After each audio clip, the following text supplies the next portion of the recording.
Have you ever wondered whether your man's behavior towards you is acceptable or not? Well, you're not alone. It's not always easy to know what behaviors are normal and what behaviors are not, especially when you come from a toxic upbringing or you just don't have anyone genuine and intelligent in your life who has your back. But what if I told you there are 5 behaviors in men that if you were to tolerate could either leave you feeling the deepest regret of your life at best or make you lose your life altogether at worst? Now that may sound dramatic, but it always sounds dramatic until it actually happens. So let's look at the 5 behaviors that you should never tolerate in a man. Number 1. Zombieing. Zombieing is when a guy constantly resurfaces after disappearing. It's the term used to suggest that he keeps returning from the dead like nothing ever happened. Like nothing ever happened. Basically, he ghosts you and comes back again like you're his good little girl who will always be waiting around like nothing bothers you. Here's the thing, there are a lot more women out there tolerating zombieing than you think. See, when you're lonely, you're more likely to tolerate behavior that you wouldn't if you felt more abundant in your life. When you feel unworthy deep down inside or you have low self-esteem, it becomes easier to tolerate this behavior just because you sabotage your own attempts at finding someone new in the first place. And that creates more and more emptiness and loneliness in your life. Now, here's why you should never tolerate zombieing. It's because men will keep doing this to you until they find the right woman for them. Men don't zombie the right woman, ever, period. Because the right woman is their one and only, not the one of many. So, if you're constantly getting zombied by a man, I'd say there's a 95% chance that you're not the right woman for him. Are there exceptions? Yes. But those exceptions are rarer than a vegan at a Texas barbecue. Number 2, controlling what you wear, where you go, and who you speak to. There's a difference between a man who is looking out for your best interests, because he's having your back, right? And a man who is placing rules and restrictions on you because he's selfish or unhinged. Usually your gut knows the difference, but not every woman has that connection to her gut, because when you're getting something of value from a guy, you can override that gut instinct. Look, a man can ask you not to talk to a person or go do a certain thing because he cares for your well-being. And sure, he can feel possessive of you in that he doesn't want to share you with other men or with other toxic people, but he's simply not allowed to aggressively force you to stop doing things that you want to do just because he wants to isolate you from everyone. Why is that? Because this type of controlling behavior can eventually lead to your end. Controlling men are dangerous and not to be tolerated. Typically, when women first get into a relationship with a controlling man, there are signs early on that he's gonna be controlling, and I've written about 17 of those signs in my article, the 17 early signs of a controlling man. I'll leave a link to that in the description box below. But these signs always start seemingly small and increase over time as you tolerate more and more. Eventually, with some women and even some men who get stuck in a relationship with a toxic woman, they end up physically trapped under a man's grasp, and they just cannot leave the relationship without risking their own life. And yes, men can unalive the women they control, and I wouldn't be so bold as to assume that you'll be one of the exceptions. That would be like walking through a forest known to be full of venomous snakes and assuming they'll leave you alone. Number 3, road rage. We all get frustrated on the roads at times, okay? But a bit of frustration when someone cuts in front of you is different from road rage. Road rage is a hard no, every time. No excusing this behavior. Why? Because it's a sign of disinhibition. What is disinhibition?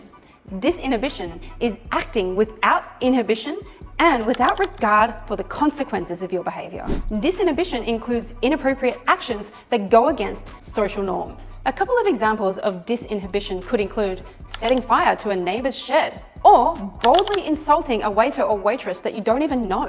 If you'd like to learn more about disinhibition, the recent movie Unhinged featuring Russell Crowe is the perfect example. Press reset. I don't have anything to apologize for.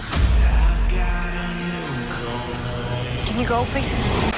Now, when I say that road rage is not to be tolerated, I mean it. A lot of women have to listen to men saying, "Oh, sorry, I was just having a bad day."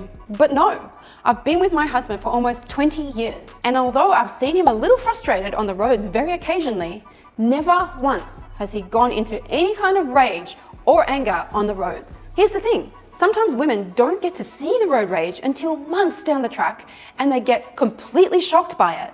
Take this lady who posted in my Facebook group, for example. Here's what she said. "Terrible night with a guy I've been seeing for 3 months. The evening started off as usual with him cooking dinner around 4 p.m. We were laughing and having a great, relaxed time. The plan was to go and see a Foreigner cover band at 7:30 p.m. We fooled around in between. We got on the road and he experienced intense road rage because the car in front of him wouldn't move up at the light fast enough. I never saw this side of him ever, and we have been almost inseparable since meeting back in December. It was intense, crazy, disproportionate anger given the circumstance. He cursed bigotry and was belligerent at this other driver. I was in total shock. He's always shown himself to be overly kind, caring, warm, considerate, and generous. How awful is that story? So here's a reminder about a man's character. The harder they try to be nice when you first meet them, the more they're trying to hide. Sign number 4, standing you up for dates. When I was with my ex before my husband, I was cooking for the guy, listening to his troubles, and overextending myself to try to make the relationship work. Believe me, I wasn't perfect, I never am. But I did want to stay with him and I wanted to make that relationship work. But towards the end of our relationship, he started standing me up repeatedly for dates, and I just stood there like an idiot waiting for him. But no matter how many times I told him that it was wrong to stand me up, he just kept telling me that he overslept by 2 hours. I told him, no, it's wrong to stand me up multiple times over. He was so thick that he didn't even care. He just said he overslept as if it was some kind of justification. So I was stumped and I just kept tolerating it until I started talking with my guy friend David, who told me loud and clear that this guy could not do that to me. Well, now that guy friend David is my husband, and let me tell you, there's nothing I wouldn't do for this man. Sometimes we just let people treat us like shit because we can't let go. Because let's be honest here, it's hard to let go, especially when we already lack so much in our own lives. In my case, I had no caring family, and plus I had anxious attachment.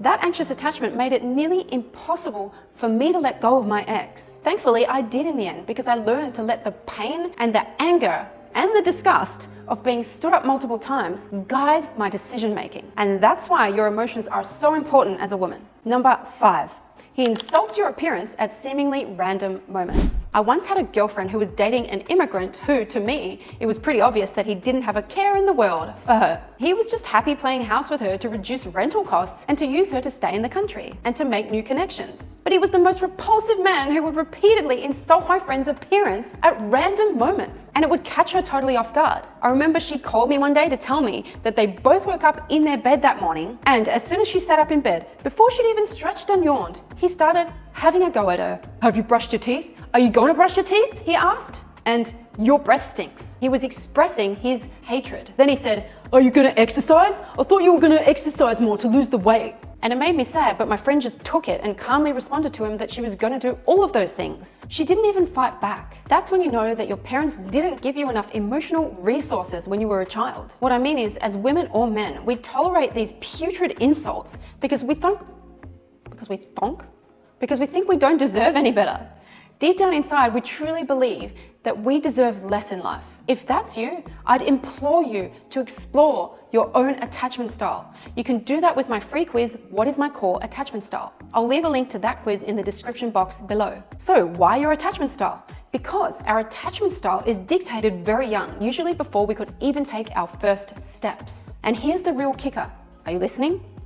This attachment style encodes a template through which we see ourselves and others in our relationships. For example, if you're securely attached, you tend to view others and yourself positively, and you generally have positive expectations in relationships. If you're anxiously attached, you generally see yourself as less and others as better than you. And yes, there are scientific studies that prove this. Honestly, it's really awful, it's painful. And still, those anxiously attached people of the world have to live with that template. And even worse, it dictates our actions and our choices in dating. So go ahead and take my free quiz and maybe come back and let me know what you scored. It's just crucial to understand your core attachment style because it largely dictates and influences what happens in your relationships. By the way, I've also got another video on the 6 behaviors you should never tolerate in a man.